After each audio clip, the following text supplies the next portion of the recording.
Assalamualaikum warahmatullahi wabarakatuh. Halo anak-anak, kembali lagi ya dengan Bu Eti. Hari ini kita akan belajar tentang perkembangbiakan pada hewan.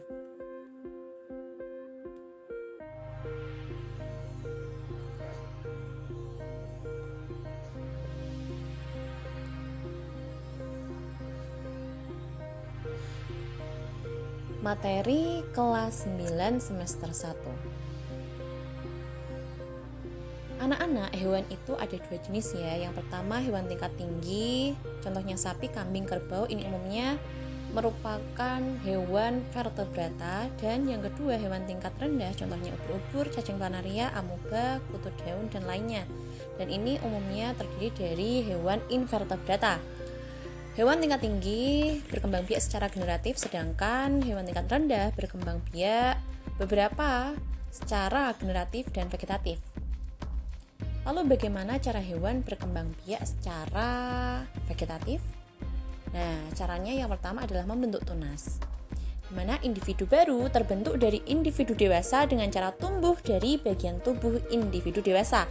Yang kedua, fragmentasi, pemotongan tubuh induk menjadi dua bagian atau lebih. Setiap potongan tubuh akan membentuk individu baru yang sama dengan induknya. Yang ketiga, parthenogenesis, hewan betina memproduksi sel telur yang langsung dapat berkembang biak menjadi individu baru tanpa membutuhkan hewan jantan.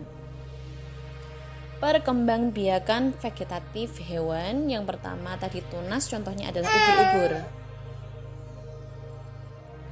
Ubur-ubur mengalami perkembangbiakan secara generatif dan vegetatif. Saat vegetatif, dia mengalami pertunasan dimulai dari bentuk polip.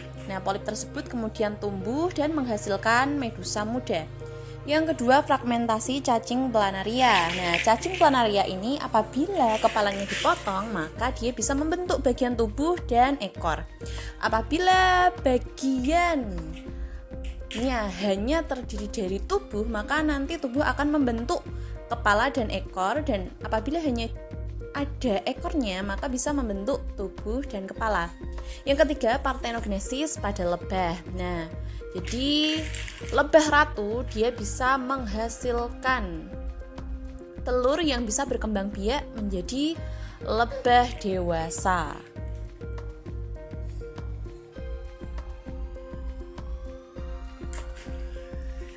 Perkembangbiakan hewan secara generatif. Yang pertama adalah ovipar, bertelur.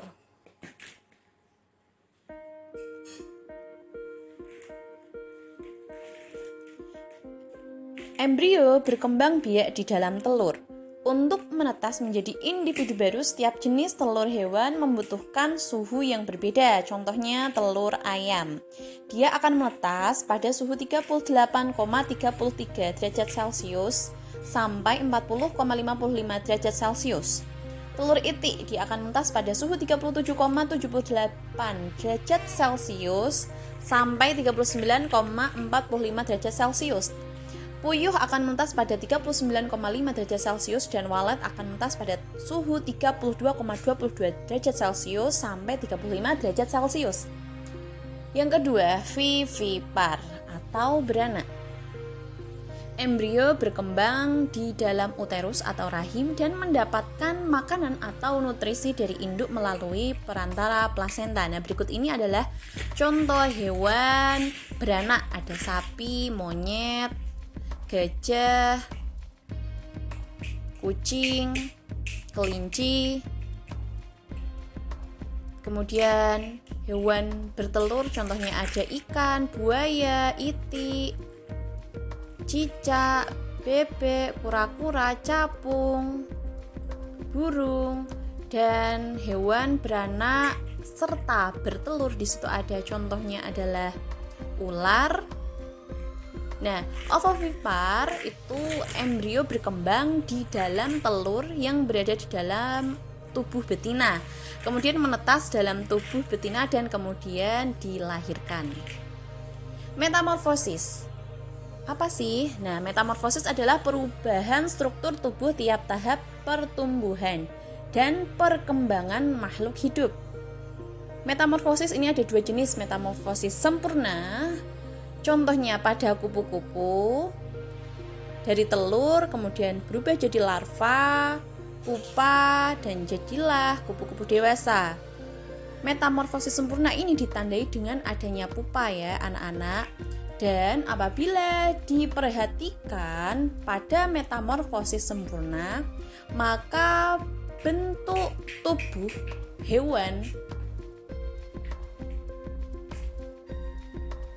itu sangat berbeda, mulai dari kecil hingga dewasanya sangat berbeda. Contohnya juga pada lebah ini.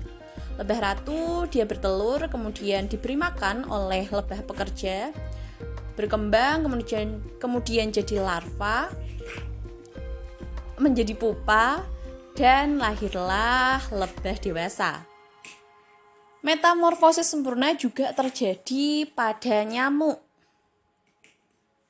Dari telur, kemudian berkembang menjadi larva atau jentik, kemudian menjadi pupa, barulah menjadi nyamuk dewasa yang sempurna.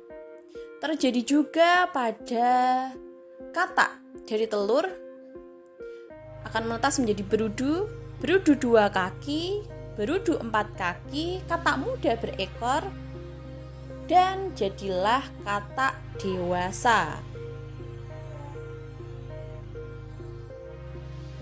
Metamorfosis tidak sempurna, contohnya terjadi pada kecoa. Nah, metamorfosis tidak sempurna ini bentuk tubuh hampir sama tiap tahapnya ya anak-anak.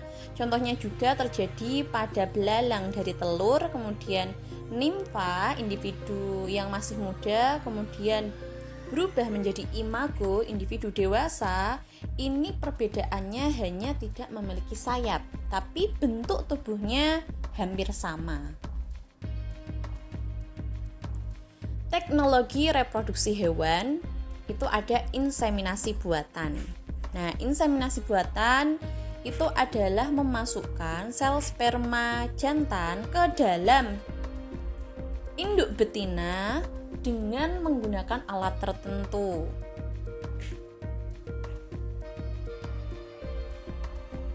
Inseminasi buatan ini memiliki manfaat yang pertama efisiensi waktu, yang kedua efisiensi biaya, yang ketiga perbaikan kualitas anakan. Jadi bisa memperoleh anakan yang bagus.